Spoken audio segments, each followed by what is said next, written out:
नमस्कार, आपका वैद्य राहुल गोयल सनातन आयुर्वेदम wellness centre से।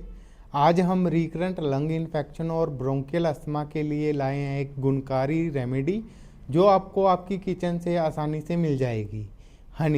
हनी में प्रेजेंट रूक्ष और सूक्ष्म आदि गुणों से यह शरीर के छोटे से छोटे चैनलों में जाकर वहां से इन्फेक्शन और बलगम को तुरंत बाहर निकालती है।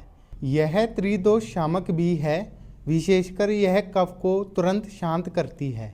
इसका दिन में 2 या 3 बार सेवन करें।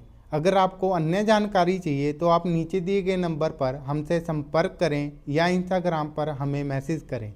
धन्यवाद।